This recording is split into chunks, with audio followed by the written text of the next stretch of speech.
போயிட்டு கொஞ்ச நேரம் விளையாட்டு கொஞ்ச நேரம் கத்துறோம். அங்க சறுக்கு மரம் இருக்கு ஃப்ரெண்ட்ஸ். அங்க போய் இப்ப விளையாடலாம் ஃப்ரெண்ட்ஸ். சறுக்கு மரம் மேட்ச் பார்க்க வந்தோம்.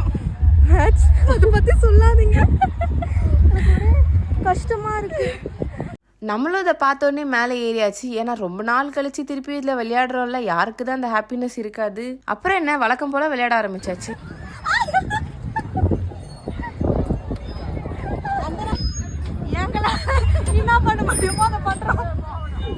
என்னதான் நாங்க நீங்க என்ன கழுவி ஊத்துல எரும மாடு மாதிரி இருந்து ஊஞ்சல்ல உட்காந்து விளையாடுறியேன்ட்டு பட் வெக்கமே இல்லாம நாங்க விளையாடுவோம். என்ன பண்ணுவாங்க? காரி துப்புவாங்களா? துப்புறா எங்களோட ஸ்ட்ரெஸ் டிப்ரெஷன் எல்லாம் குறைக்கிறதுக்கு நாங்க இதை ஆடுறோம். நான் ஏன் ஸ்ட்ரெஸ் ஆனேன் அப்படின்னா அதுக்கான முழு காரணம் சொல்ல மாட்டேன். ஏன்னா அது என் மேலதான் தப்பு. நான் வந்து வீட்டிலே சொன்னாங்க, வீட்டிலே டிவியில பெருசா நீ அழகா ஒய்யாரமா படுத்துக்கிட்டே பார்க்கலான்ட்டு. ஒய்யாரமா படுத்துட்டு பார்க்கறதுல என்ன, மேட்ச் பீச்சில் பார்த்து வைப் பண்ணலான்ட்டேன். வரும்போது எப்படி இருந்தேன் இப்போ பாருங்க, நிலம்ப ஊஞ்சல் ஆட வந்துருச்சு. இதுக்கு பருத்தி மூட்டை பேசாம குடோன்ல இருக்கலாமே. இருக்கலாம்.